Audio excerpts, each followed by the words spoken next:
ഇന്നും നാളെയും ഇനിയുള്ള ദിവസങ്ങളിലും നമ്മൾ ചെയ്യുന്ന തഹജ്ജുദ് നമസ്കാരം നമ്മളെല്ലാവരും നിസ്കരിക്കുന്നവരാണ്. അൽഹംദുലില്ലാഹ്, അള്ളാഹു നിലനിർത്താൻ തൗഫീക്ക് തരട്ടെ. ഈ തഹജ്ജുദ് നമസ്കാരത്തിന് ശേഷം ഒരു ദിക്റും ഒരു ദുആയും, വളരെ സിമ്പിളായ ഒരു ദിക്റും ഒരു ദുആയും ഒരാൾ പറഞ്ഞാൽ അവനിക്ക് കിട്ടുന്ന പ്രതിഫലം 5 ലക്ഷം പാപങ്ങൾ, തെറ്റുകൾ പടച്ചവൻ പുറത്തു തരുമെന്നാണ്. എൻ്റെ പൊന്നുസ്താദെ, ഞങ്ങളൊന്നും ഈ 5 ലക്ഷം പാപമൊന്നും ചെയ്യാറില്ല. വേണ്ട, നമ്മൾ ജീവിതത്തിൽ 5 ലക്ഷം പാപങ്ങൾ ഉണ്ടെങ്കിലും അള്ളാഹു പുറത്തു തരുമെന്നാണ്. അത്രയും പാപം നമ്മൾ ചെയ്യുന്നല്ല. അത്രമാത്രം ശ്രേഷ്ഠതയുള്ള ഒരു ദിക്റും ഒരു കുഞ്ഞു ദുആയും, അതോടൊപ്പം തന്നെ ശരവേഗത്തിൽ, കാറ്റിൻ്റെ വേഗതയിൽ നമ്മുടെ ആവശ്യങ്ങൾ അല്ലാഹു തആല പൂർത്തീകരിച്ചു തരുന്ന, പ്രതിസന്ധികൾക്ക് പരിഹാരം തരുന്ന അതിശ്രേഷ്ഠമായ ഒരു ദിക്റും ഒരു ചെറിയ ദുആയും ഇന്നത്തെ ക്ലാസ്സിൽ നമുക്ക് പഠിക്കാം. ഇതെപ്പോഴാണ് പറയേണ്ടത്? തഹജ്ജുദ് നമസ്കാരത്തിന് ശേഷം. ഉസ്താദെ, എന്താണ് ഈ തഹജ്ജുദ്? തഹജ്ജുദ് നമസ്കാരം എപ്പോഴാണ് നിസ്കരിക്കേണ്ടത്? അത് എത്ര റക്അത്താണ്? ഏതാണ് സൂറത്ത്? എങ്ങനെയാണ് നിയ്യത്ത്? ഒരുപാട് പേർക്ക് വീണ്ടും സംശയമുണ്ട്. ആ സംശയങ്ങൾക്കുള്ള മറുപടിയും ഇൻഷാ അല്ലാഹ് ഇന്നത്തെ ക്ലാസ്സിൽ നമുക്ക് കേൾക്കാം. അല്ലാഹു സുബ്ഹാനഹു വ തആല നമുക്കെല്ലാവർക്കും ആഫിയത്തും ആരോഗ്യവും തരുമാറാവട്ടെ. ഈ നന്മകൾ നിലനിർത്താനുള്ള തൗഫീക്ക് തരട്ടെ. അവസാനം വരെ വീഡിയോ കാണണേ, മറ്റുള്ളവർക്ക് കൂടി ഇത് എത്തിച്ചു കൊടുക്കണേ. അല്ലാഹു നമ്മളെ സ്വീകരിക്കട്ടെ. ആമീൻ. അസ്സലാമു അലൈക്കും വറഹ്മത്തുള്ളാഹി വബറകാതുഹു. ബിസ്മില്ലാഹിർ റഹ്മാനിർ റഹീം. അൽഹംദുലില്ലാഹി റബ്ബിൽ ആലമീൻ. വസ്സലാത്തു വസ്സലാമു അലാ അഷ്റഫിൽ അമീൻ വഅലാ ആലിഹി വസ്വഹ്ബിഹി അജ്മഈൻ. അമ്മാ ബഅദ്. സ്നേഹ ആദരവുകൾ നിറഞ്ഞ എൻ്റെ ശബ്ദം കേൾക്കുന്ന ഉമ്മമാരെ, ഉപ്പമാരെ, സഹോദരി സഹോദരന്മാരെ, അല്ലാഹു സുബ്ഹാനഹു വ തആല പരിപാവനമായ ഈ റമളാനിൻ്റെ സുന്ദരമായ റഹ്മത്തിൻ്റെ 10 ദിനങ്ങളിൽ നമ്മൾ ചെയ്യുന്ന എല്ലാ സൽക്കർമ്മങ്ങളും പടച്ചവൻ സ്വീകരിക്കുമാറാവട്ടെ. നമ്മളിൽ നിന്നും ഏകദേശം ഒരാഴ്ച കഴിയാൻ പോവുകയാണ് റമളാൻ. അതിവേഗത്തിലാണ്. നമ്മൾ പല ആളുകളും അറിഞ്ഞിട്ട് പോലുമില്ല ഈ ഒരാഴ്ച കഴിഞ്ഞത്. വേഗത്തിലായിരിക്കും ഇനിയുള്ള ദിനങ്ങളൊക്കെ പോകുന്നത്. അല്ലാഹു സുബ്ഹാനഹു തആല ഈ റമളാൻ നമുക്കെല്ലാവർക്കും അനുകൂലമാക്കി തരുമാറാവട്ടെ. റഹ്മത്തിൻ്റെ 10 നമ്മൾ റഹ്മത്തിന് ചോദിക്കുന്നു. അല്ലാഹുവേ, പടച്ചവനെ, നിൻ്റെ റഹ്മത്ത് ഞങ്ങൾക്ക് എല്ലാവർക്കും തരണേ അല്ലാ. മഗ്ഫിറത്തിൻ്റെ 10 ഞങ്ങൾ മഗ്ഫിറത്തിന് ചോദിക്കുന്നുണ്ട്. റബ്ബേ, നിൻ്റെ മഗ്ഫിറത്ത് തരണേ അല്ലാ. 3-ാമത്തെ 10 നിൻ്റെ മാപ്പിനെ ചോദിക്കുന്നു. അതുപോലെ നരകമോചനം ചോദിക്കുന്നു. അതുപോലെ സ്വർഗ്ഗപ്രവേശനം ചോദിക്കുന്നു. റബ്ബേ, ഞങ്ങൾക്ക് എല്ലാവർക്കും എല്ലാവിധ ഖൈറുകളും നൽകണേ അല്ലാ. ആമീൻ യാ റബ്ബൽ ആലമീൻ. റമളാൻ എന്നാണോ തുടങ്ങിയത് അന്നു മുതൽ എൻ്റെ ശബ്ദം കേൾക്കുന്ന ആളുകളിൽ ഭൂരിഭാഗം ആളുകളും അൽഹംദുലില്ലാ നമ്മളൊക്കെ തഹജ്ജുദ് നിസ്കരിക്കുന്നവരാണ്. അല്ലാഹു തആല നമ്മുടെ നിസ്കാരം സ്വീകരിക്കട്ടെ. കാരണം നമുക്കിപ്പോൾ തഹജ്ജുദ് നിസ്കരിക്കാൻ വളരെ എളുപ്പമാണ്. ഞാനിപ്പോൾ എറണാകുളത്താണ്. ഇപ്പോൾ എൻ്റെ പള്ളിയിലൊക്കെ ഏകദേശം സുബഹിയുടെ ബാങ്ക് 5:20ഓടെയാണ്. ചിലപ്പോൾ അങ്ങോട്ടും ഇങ്ങോട്ടൊക്കെ മാറ്റം വരാം. നമ്മുടെ കാസർഗോഡ് ഭാഗത്തും അതുപോലെ തിരുവനന്തപുരം ഭാഗത്തും ചിലപ്പോൾ കന്യാകുമാരി അതുപോലെ തന്നെ കർണാടക ഭാഗത്തൊക്കെ ലക്ഷദ്വീപുകാർ കാണുന്നുണ്ട് നമ്മുടെ വീഡിയോ, അൽഹംദുലില്ലാ. അപ്പോൾ അവരുടെയൊക്കെ സമയ വ്യത്യാസം ഉണ്ടാവാം. അപ്പോൾ സുബഹി ഏകദേശം ഒരു 5:20 അല്ലെങ്കിൽ 5:23, 25 ആ ഒരു സമയത്താണ്.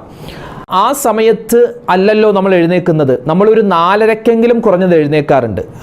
ഭൂരിഭാഗം ആളുകളും 4 മണിക്ക് എഴുന്നേൽക്കും, 4:15, 4:30 എഴുന്നേൽക്കാറുണ്ട്.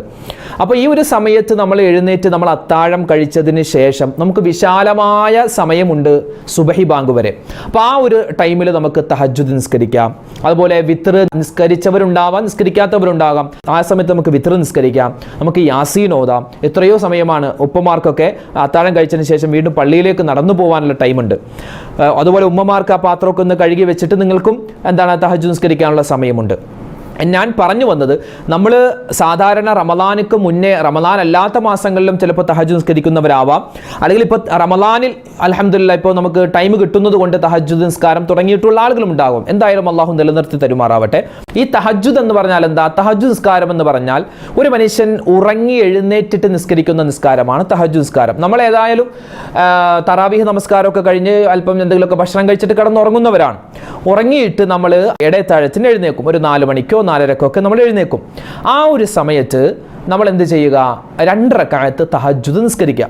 ഈ തഹജ്ജുദ് നിസ്കാരത്തിന് ശേഷം, ഇവിടെയാണ് ഞാൻ പ്രധാനമായും ഇന്നത്തെ വീഡിയോയിൽ പറയാൻ ഉദ്ദേശിക്കുന്നത്, തഹജ്ജുദ് നമസ്കാരത്തിന് ശേഷം ഇനി നമ്മൾ നമ്മുടെ വീഡിയോയിൽ പറയാൻ പോകുന്ന ഒരു ദിക്റും ആ ദിക്ർ പറഞ്ഞതിന് ശേഷം ഒരു ദുആയും ഒരാണ് പറഞ്ഞാൽ, ഒരു പെണ്ണ് പറഞ്ഞാൽ, അത് പള്ളിയിൽ നിസ്കരിച്ചിട്ട് പറയട്ടെ, വീട്ടിൽ നിസ്കരിച്ചിട്ട് പറയട്ടെ, അത് ആണ് പറയട്ടെ, പെണ്ണ് പറയട്ടെ, ചെറിയ ആൾ പറയട്ടെ, വലിയ ആൾ പറയട്ടെ, ആര് പറഞ്ഞാലും അവരുടെ ജീവിതത്തിലുള്ള 5 ലക്ഷം പാപങ്ങൾ, തെറ്റുകൾ, ദോഷങ്ങൾ പടച്ചവൻ പുറത്തു തരുന്നതാണ്. മാത്രമല്ല ഈ ഒരു ദിക്റും ശേഷം ഈ ദുആയും ഒരാൾ പറഞ്ഞാൽ അല്ലാഹു തആല അവൻ്റെ 1000 ആവശ്യങ്ങൾ നിറവേറ്റി തരുന്നതാണ്. അത് വേഗത്തിൽ അല്ലാഹു തആല നിറവേറ്റി തരും. അവൻ്റെ പ്രതിസന്ധികൾ എന്തെല്ലാം ഉണ്ടോ അതിനൊക്കെ അല്ലാഹു തആല പരിഹാരം തരുന്നതാണ്. എന്ത് ചെയ്താൽ? തഹജ്ജുദ് നമസ്കാരത്തിന് ശേഷം ഇനി പറയാൻ പോകുന്ന ഒരു ദിക്റും അതിനുശേഷം ഇനി പറയാൻ പോകുന്ന ഒരു ദുആയും ഒരാൾ പറഞ്ഞാൽ, ഒരു ദിവസം പറഞ്ഞാലല്ല, ഇനിയുള്ള ദിവസങ്ങൾ. അപ്പോൾ ഇത് കേൾക്കുന്ന ഒരുപക്ഷെ ചില ആളുകൾ ചിന്തിച്ചേക്കും, ഉസ്താദ് ഞാൻ ഇതുവരെ തഹജ്ജുദ് നിസ്കരിച്ചിട്ടില്ല. വേണ്ട, ഇനി മുതൽ തഹജ്ജുദ് നമസ്കാരത്തിന് ഇത് വേറെ ഏതെങ്കിലും നിസ്കാരത്തിന് ശേഷമല്ല, തഹജ്ജുദ് നമസ്കാരത്തിന് ശേഷം നമ്മൾ ഈ ഒരു ദിക്റും ദുആയും പറഞ്ഞാലാണ് ഈ തരത്തിലുള്ള പ്രതിഫലം അല്ലാഹു തരുക. ഇത് എവിടെ പറഞ്ഞു? ആര് പറഞ്ഞു? മഹാനായ അബൂ ഹുറൈറ റളിയല്ലാഹു തആല അൻഹു റിപ്പോർട്ട് ചെയ്യുന്ന ഒരു ഹദീസാണ്. നമുക്ക് ഇത് സുഹാഹുസ് സിത്തയിലെ പല കിതാബുകളിലും കാണാൻ പറ്റുന്നതാണ്. എന്താണ്? ഒരാൾ തഹജ്ജുദ് നമസ്കാരം, അതായത് അത്താഴ സമയം എന്നാണ്. ഈ അത്താഴ സമയം എന്ന് പറഞ്ഞാൽ എന്താ? നമ്മൾ സുബഹി നമസ്കാരത്തിന് മുമ്പ് എഴുന്നേൽക്കുന്നു. ആ സമയത്ത് നമ്മൾ നോമ്പ് പിടിക്കാൻ വേണ്ടി അത്താഴം കഴിക്കുന്നു. അത്താഴം കഴിക്കുന്ന സമയത്ത് നമ്മൾ ഏതായാലും നമ്മൾ എന്താ തഹജ്ജുദ് നിസ്കരിക്കും. അത്താഴം കഴിച്ച ഒരാൾ തഹജ്ജുദ് നിസ്കരിക്കാതിരിക്കില്ലല്ലോ. അതെന്താ? ഒരു നാണയത്തിൻ്റെ അപ്പുറം ഇപ്പുറം വശങ്ങളാണ് അത്താഴത്തിന് എഴുന്നേൽക്കുക എന്നതും തഹജ്ജുദ് നിസ്കരിക്കുക എന്നുള്ളതും. അപ്പോൾ തഹജ്ജുദ് നിസ്കാരം ആ സമയത്ത് നിസ്കരിക്കാം. നമുക്ക് അത്താഴത്തിന് ശേഷം നിസ്കരിക്കാം, അല്ലെങ്കിൽ മുമ്പ് നിസ്കരിക്കാം, എങ്ങനെയാണെങ്കിലും കുഴപ്പമില്ല. അപ്പോൾ ആ ഒരു അത്താഴ സമയത്ത്, അതായത് തഹജ്ജുദ് നമസ്കാരത്തിന് ശേഷം ഒരാൾ പറയുകയാണ്. എന്താണ് പറയുന്നത്? ഒരു ദിക്ർ. ഏതാണ് ആ ദിക്ർ? ലാ ഇലാഹ ഇല്ലല്ലാഹു വഹ്ദഹു ലാ ശരീക ലഹു ലഹുൽ മുൽക്കു വലഹുൽ ഹംദു വഹുവ അലാ കുല്ലി ഷൈഇൻ ഖദീർ സുബ്ഹാനല്ലാഹി വൽഹംദുലില്ലാഹി വലാ ഇലാഹ ഇല്ലല്ലാഹു അല്ലാഹു അക്ബർ വലാ ഹൗല വലാ ഖുവത ഇല്ലാ ബില്ലാഹിൽ അലിയിൽ അലീം. ഇതാണ് ആ ദിക്ർ. നമുക്കറിയാത്ത ദിക്റൊന്നുമല്ല, നമ്മളൊക്കെ സ്ഥിരമായി ചെല്ലുന്ന ദിക്റാണ്. നമ്മൾക്ക് എത്രയോ പ്രാവശ്യം പറഞ്ഞ ദിക്റ. പക്ഷേ ഇത് പറയേണ്ട ഒരു ചില സമയങ്ങളുണ്ട്. ആ സമയത്ത് പറഞ്ഞാലാണ് ഈ പ്രതിഫലം കിട്ടുക. എപ്പോഴാണ്? ഇടയത്താഴത്തിൻ്റെ സമയത്ത്, പ്രത്യേകിച്ച് തഹജ്ജുദ് നമസ്കാരത്തിന് ശേഷം നല്ല മനസ്സാന്നിധ്യത്തോടുകൂടി പറയും. ഒറ്റ പ്രാവശ്യം പറഞ്ഞാലും മതി. നമുക്ക് സമയമുണ്ടെങ്കിൽ 2, 3, 4, 5, 10, 15, 20, 30 എത്ര പ്രാവശ്യം വേണമെങ്കിലും പറയാം. ഏതാണ് ദിക്ർ? ഒന്ന് പറഞ്ഞ്, എല്ലാവരും ഒന്ന് പറഞ്ഞ്. ലാ ഇലാഹ ഇല്ലല്ലാഹു വഹ്ദഹു ലാ ശരീക ലഹു ലഹുൽ മുൽക്കു വലഹുൽ ഹംദു വഹുവ അലാ കുല്ലി ഷൈഇൻ ഖദീർ സുബ്ഹാനല്ലാഹി വൽഹംദുലില്ലാഹി വലാ ഇലാഹ ഇല്ലല്ലാഹു അല്ലാഹു അക്ബർ വലാ ഹൗല വലാ ഖുവത ഇല്ലാ ബില്ലാഹിൽ അലിയിൽ അലീം. ഒന്നുകൂടി പറയാം. ലാ ഇലാഹ ഇല്ലല്ലാഹു വഹ്ദഹു ലാ ശരീക ലഹു ലഹുൽ മുൽക്കു വലഹുൽ ഹംദു വഹുവ അലാ കുല്ലി ഷൈഇൻ ഖദീർ. അല്ലാഹുവേ, പടച്ചവനെ, ആരാധനക്കർഹൻ നീയല്ലാതെ മറ്റാരുമില്ല അല്ലാ.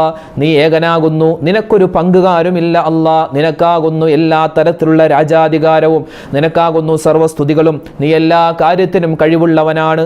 പിന്നെയോ സുബ്ഹാനല്ലാഹി വൽഹംദുലില്ലാഹി വലാ ഇലാഹ ഇല്ലല്ലാഹു വല്ലാഹു അക്ബർ വലാ ഹൗല വലാ ഖുവത ഇല്ലാ ബില്ലാഹിൽ അലിയിൽ അലീം. അല്ലേ? സുബ്ഹാനല്ലാഹ്, അല്ലാഹുവേ, നിനക്ക് ഞാൻ എല്ലാ വിധത്തിലുള്ള കീർത്തനങ്ങൾ തരുന്നു, നിന്റെ പരിശുദ്ധിയെ വാഴ്ത്തുന്നു.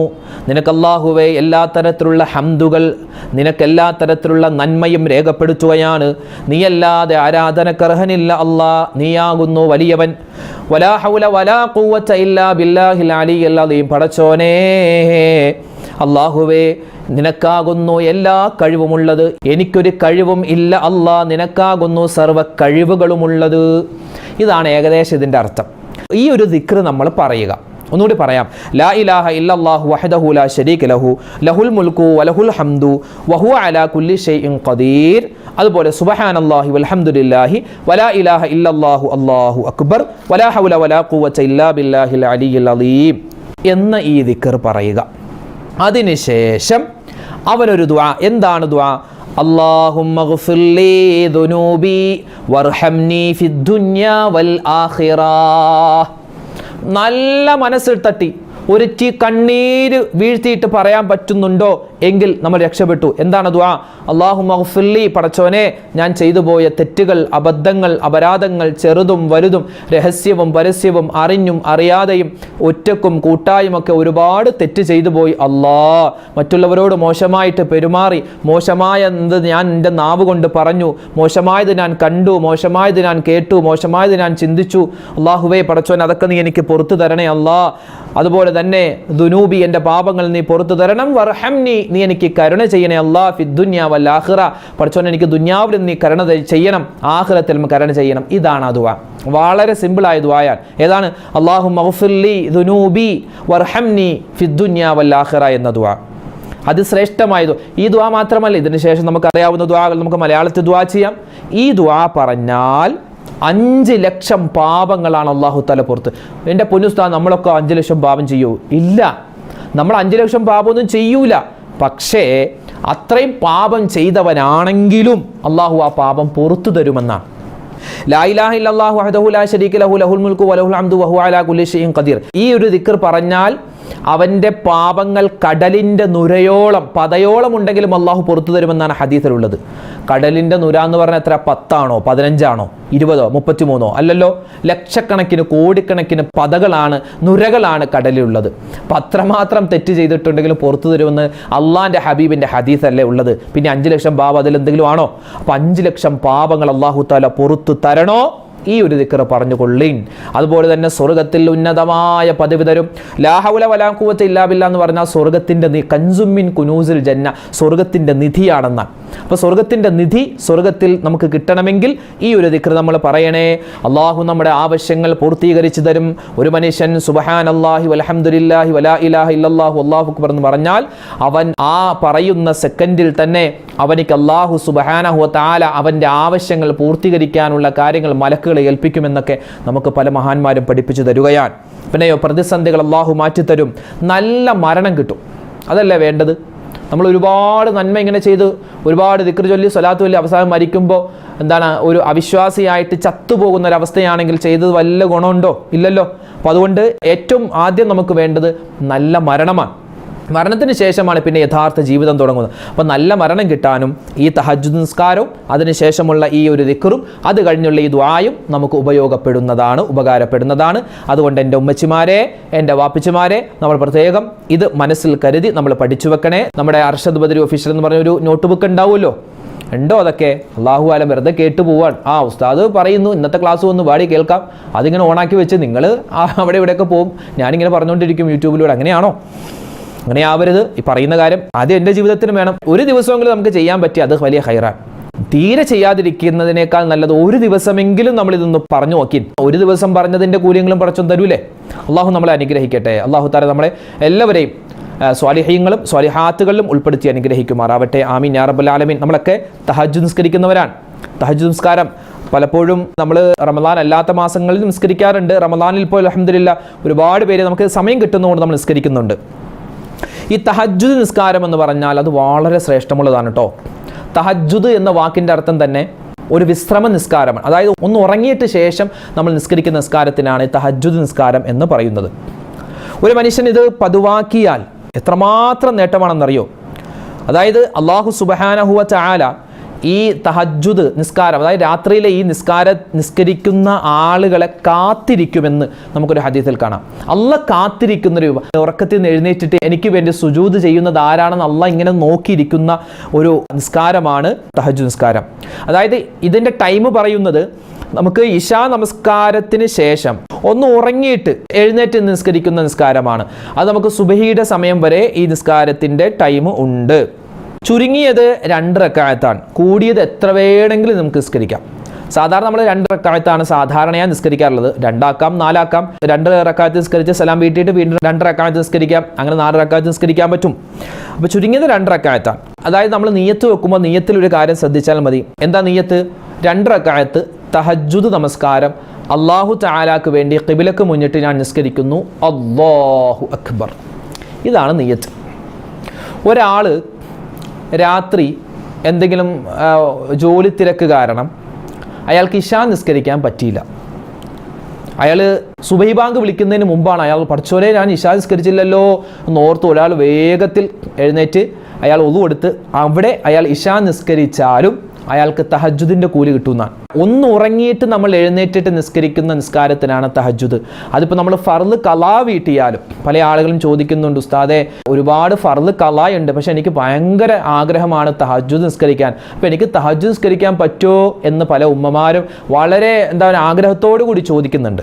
ഞാൻ പറയട്ടെ, എൻ്റെ ഉമ്മമാരെ ഉപ്പമാരെ പല ആളുകൾക്കും ഇതൊരു വളരെ ലാഘവത്തോടെ ഇതൊന്നും വലിയ കാര്യമില്ല എന്ന് പറഞ്ഞ് തള്ളിക്കളയുന്ന ഒരു കാര്യമാണ് ഫർള് നമസ്കാരം ഖളാ ആയത് ഖളാ വീട്ടാതിരിക്കുക എന്നുള്ളത്. ഒരിക്കലും ചെയ്യരുത്. നമ്മൾ ഫർള് നിസ്കാരമാണ് അത് ഖളാ വീട്ടേണ്ടത്. ഫർള് നിസ്കരിച്ചില്ലെങ്കിൽ പടച്ചോൻ നമ്മളോട് ചോദിക്കും, എന്താടാ നീ തറാവീഹ് നിസ്കരിക്കാതിരുന്നത് എന്ന് അല്ലാഹ് നമ്മളോട് ചോദിക്കില്ല. നിസ്കരിച്ച കൂലിയുണ്ട്, നിസ്കരിച്ചില്ലെങ്കിൽ അതിന് നമുക്ക് തെറ്റൊന്നുമില്ല. നമുക്ക് നിസ്കരിച്ചില്ല എന്ന് പറഞ്ഞാൽ പഠിച്ചു നരകത്തിൽ പിടിച്ചിടില്ല. പക്ഷെ നമ്മുടെ ളുഹർ, നമ്മുടെ അസർ, മഗ്രിബ്, ഇശാ, സുബഹി ആ നിസ്കരിച്ചില്ലെങ്കിൽ പഠിച്ചു നമ്മളോട് ചോദിക്കും. അത് നിസ്കരിക്കാതെ ഖളാ ആയി പോയിട്ടുണ്ടെങ്കിൽ അത് ഖളാ വീട്ടണമെന്നാണ്. പല ആളുകളും ചോദിക്കുന്നു, ഈ ഖളാ എന്ന് പറയുന്ന സംഗതി ഇസ്ലാമിൽ ഉണ്ടോന്ന്. ഒരു സഹോദരൻ ചോദിച്ചതാ, അദ്ദേഹത്തിന് അറിവില്ലാത്തത് കൊണ്ട് ചോദിച്ചതാ. ഞാൻ വളരെ ഗൗരവത്തോടു കൂടി പറഞ്ഞു കൊടുത്തു, സഹോദരാ ഇക്ക അങ്ങനെ ഉണ്ട്. നമ്മൾ ഏതെങ്കിലും ഒരു ഫർള് നിസ്കാരം ഖളാ ആയി പോയിട്ടുണ്ടെങ്കിൽ ആ ഖളാ വീട്ടണം, നിർബന്ധ ബാധ്യതയാണ്. ഒരാൾ നിസ്കാരം ഖളാ ആക്കി, അല്ലാഹ് ചോദിക്കും നീ എന്തേ ഖളാ ആക്കിയതെന്ന്. അതൊരു ചോദ്യം. ആ ഖളാ ആക്കിയത് നമ്മൾ നിസ്കരിക്കാതെ പോയെങ്കിൽ രണ്ടാമത്തെ ചോദ്യം, നീ എന്തേ അത് ഖളാ വീട്ടാതിരുന്നെന്ന് ചോദിക്കും. അപ്പം അതുകൊണ്ട് ഖളാ ആയ നമസ്കാരങ്ങൾ ഖളാ വീട്ടണം. അതൊന്നും നമ്മൾ ഈ ഉറങ്ങി എഴുന്നേറ്റിട്ട് ഫർള് ഖളാ ആയത് നമ്മൾ അത്താഴത്തിൻ്റെ സമയത്ത് ഖളാ വീട്ടിയാൽ നമുക്ക് ഈ തഹജ്ജുദിൻ്റെ കൂലി കിട്ടും. അപ്പം അതുകൊണ്ട് തഹജ്ജുദ് നിസ്കരിക്കുന്നവരെ നിങ്ങൾ എന്ത് ചെയ്യാം, നിയ്യത്ത് വെക്കേണ്ടെങ്കിൽ 2 റക്അത്ത് തഹജ്ജുദ് നമസ്കാരം അല്ലാഹു തആലാക്ക് വേണ്ടി ഖിബ്ലക്ക് മുന്നിട്ട് ഞാൻ നിസ്കരിക്കുന്നു, അല്ലാഹു അക്ബർ. ഉസ്താദേ സൂറത്ത് ഏതാ ഓതേണ്ടത് എന്നൊക്കെ ചോദിക്കുന്നുണ്ട്. നമുക്ക് ഏത് സൂറത്തും ഓതാം. പിന്നെ സാധാരണയായി നമ്മൾ സൂറത്തുൽ കാഫിറൂൻ ആദ്യത്തെ റക്അത്തിലും രണ്ടാമത്തെ റക്അത്തിൽ ഖുൽ ഹുവല്ലാഹു അഹദ് സൂറത്ത് ഓതിയാലും മതിയാകുന്നതാണ്. ആദ്യത്തെ റക്അത്തിൽ സൂറത്തുൽ അഅല, രണ്ടാമത്തെ റക്അത്തിൽ സൂറത്തുൽ ഗാശിയ, അല്ലെങ്കിൽ ആദ്യത്തെ റക്അത്തിൽ സൂറത്തുൽ ജുമുഅ, രണ്ടാമത്തെ റക്അത്തിൽ സൂറത്തുൽ മുനാഫിഖൂൻ, അതും ഓതൽ പ്രത്യേകം സുന്നത്താണ്. ഇനി അതൊന്നും ഓതാനുള്ള ടൈമില്ല അല്ലെങ്കിൽ നമുക്ക് അറിയില്ല എങ്കിൽ സൂറത്തുൽ കാഫിറൂൻ ഒന്നാമത്തെ റക്അത്തിലും രണ്ടാമത്തെ റക്അത്തിൽ ഖുൽ ഹുവല്ലാഹു അഹദ് സൂറത്തുൽ ഇഖ്ലാസ് ഓതിയാലും മതിയാകുന്നതാണ്. ഇനി ഒരാൾ ഇത് നിസ്കരിച്ചാൽ കിട്ടുന്ന പ്രതിഫലം എന്താണെന്നറിയോ? തഹജ്ജുദ് നിസ്കരിച്ചാൽ കിട്ടുന്ന പ്രതിഫലം, ഒന്ന് അവൻ്റെ ആന്തരികമായ ബാഹ്യമായ രോഗങ്ങൾ അല്ലാഹു മാറ്റിത്തരുന്നതാണ്. രണ്ടാമത്തേത് അവനോട് ആർക്കെങ്കിലും അസൂയയുണ്ട്, അല്ലെങ്കിൽ ആർക്കെങ്കിലും ഒരു കുശുമ്പുണ്ട്, ആർക്കെങ്കിലും എന്തെങ്കിലും ഒരു വൈരാഗ്യമുണ്ടെങ്കിൽ അതുമായി ബന്ധപ്പെട്ട എല്ലാ ഇടങ്ങേറുകളും അല്ലാഹു മാറ്റുന്നതാണ്. മൂന്നാമത്തേത് സ്വർഗത്തിൽ അവനിക്ക് പ്രത്യേകമായ ഒരു സ്ഥാനം അവൻ നിസ്കരിച്ച ഉടൻ തന്നെ അല്ലാഹു അവനിക്ക് തയ്യാറാക്കി വെക്കുന്നതാണ്. 4 സ്വർഗത്തിൽ പ്രത്യേകമായ ഒരു വീട് അല്ലാഹു തആല ഈ തഹജ്ജുദ് നിസ്കരിച്ച കാരണത്താൽ അവനിക്ക് കൊടുക്കുന്നതാണ്. 5-മത്തേത് അല്ലാഹുവിനെ കാണാനുള്ള അവസരം അല്ലാഹു അവനിക്ക് ഏത് സമയത്തും കൊടുക്കുന്നതാണ് സ്വർഗത്തിൽ. 6-മത്തേത് അവൻ്റെ പാപങ്ങൾ അല്ലാഹു തആല എല്ലാം പുറത്തു കൊടുക്കുന്നതാണ്. 7-മത്തേത് അവൻ്റെ ദുആക്ക് അല്ലാഹു ഇജാബത്ത് കൊടുക്കുന്നതാണ്. 8-മത്തേത് വിചാരണയില്ലാതെ സ്വർഗത്തിൽ കടക്കുന്ന വിഭാഗത്തിൽ അല്ലാഹു ഇവനെ ഉൾപ്പെടുത്തുന്നതാണ്. 8 മഹാപ്രതിഫലങ്ങളാണ്. അപ്പോൾ അതുകൊണ്ട് എൻ്റെ ഉമ്മച്ചിമാരെ, എൻ്റെ ശബ്ദം കേൾക്കുന്ന വാപ്പമാരെ, ഈ പരിശുദ്ധമായ റമളാനിൽ നമ്മൾ തഹജ്ജുദ് നമസ്കാരം കഴിയുന്നത് പോലെ നിസ്കരിക്കുക. പ്രത്യേകിച്ച് അത്താഴത്തിനൊക്കെ നേരത്തെ എഴുന്നേൽക്കുന്നവർ ഈ നിസ്കാരം പതിവാക്കുക. ആ നമസ്കാരത്തിന് ശേഷം നമ്മൾ ഇന്നത്തെ ക്ലാസ്സിൽ പ്രത്യേകം നമ്മൾ പറഞ്ഞിട്ടുള്ള ആ ഒരു ദിക്റും ശേഷമുള്ള ദുആയും നമ്മൾ പ്രത്യേകം പറയാൻ ശ്രമിക്കുക. പറഞ്ഞാൽ വലിയ പ്രതിഫലമാണ് നമുക്ക് കിട്ടാൻ പോകുന്നത്. അള്ളാഹു ഇത് നിത്യമായി കൊണ്ടുപോകാനുള്ള തൗഫീക്ക് നമുക്ക് എല്ലാവർക്കും നൽകി അനുഗ്രഹിക്കുമാറാവട്ടെ. ആമീൻ യാ റബ്ബൽ ആലമീൻ. ഒരുപാട് പേര് നമ്മളോട് ദുആ ചെയ്യാൻ പറഞ്ഞിട്ടുണ്ട്. ഫോണിൽ വിളിച്ച് പറയുന്ന ആളുകൾ, മെസ്സേജ് അയക്കുന്ന ആളുകൾ, അതുപോലെ തന്നെ നമ്മുടെ കമൻറ്റിലൂടെ പറയുന്നവർ. അല്ലാഹു സുബ്ഹാനഹു വ തആല ആരെല്ലാം എന്തെല്ലാം ദുആ വസിയത്തുകൾ നമ്മളോട് പറഞ്ഞിട്ടുണ്ടോ, എന്നോട് പറഞ്ഞിട്ടുണ്ടോ, നമ്മളിൽ പല ആളുകളോടും പറഞ്ഞിട്ടുണ്ടാവും, എടി ഒന്ന് ദ്വാരക്കണേ, അല്ലെങ്കിൽ എടാ ഒന്ന് ദ്വാരക്കണേ എന്നൊക്കെ നമ്മളോട് പറഞ്ഞിട്ടുണ്ടാവുമല്ലോ. അള്ളാഹു എല്ലാവരുടെയും മനസ്സിലുള്ള ഹലാലായ മുറാദുകൾ ഹാസിലാക്കി കൊടുക്കുമാറാവട്ടെ. രോഗങ്ങൾ അല്ലാഹു തആല ശിഫയാക്കി കൊടുക്കുമാറാവട്ടെ. നമ്മുടെ മനസ്സിലുള്ള എന്തെല്ലാം മുറാദുകളുണ്ടോ ഈ പരിശുദ്ധമായ റമളാനിൻ്റെ ബർക്കത്ത് കൊണ്ട് അള്ളാഹു എല്ലാ ഹലാലായ മുറാദുകളും ഹാസിലാക്കി തരുമാറാവട്ടെ. എല്ലാ രോഗങ്ങൾക്കും അള്ളാഹു ശിഫാ നൽകട്ടെ. എല്ലാ പ്രതിസന്ധികളിൽ നിന്നും അള്ളാഹു നമ്മളെ കരകയറ്റുമാറാവട്ടെ. നമ്മുടെ മക്കളുടെ പരീക്ഷകളൊക്കെ പലതും കഴിഞ്ഞു, ഇനിയും നടക്കാനിരിക്കുന്നു, നടന്നുകൊണ്ടിരിക്കുന്നു. അള്ളാഹു എല്ലാവർക്കും ഉന്നതമായ വിജയം നൽകി അനുഗ്രഹിക്കുമാറാവട്ടെ. ആമീൻ യാ റബ്ബൽ ആലമീൻ. ഇൻഷാ അല്ലാഹ് നാളെ മറ്റൊരു വീഡിയോയുമായിട്ട് നമുക്ക് കാണാം. അള്ളാഹു നമ്മളെ സ്വാലിഹീങ്ങളിൽ ഉൾപ്പെടുത്തട്ടെ. അസ്സലാമു അലൈക്കും വറഹ്മത്തുള്ളാഹി വബറകാതുഹു.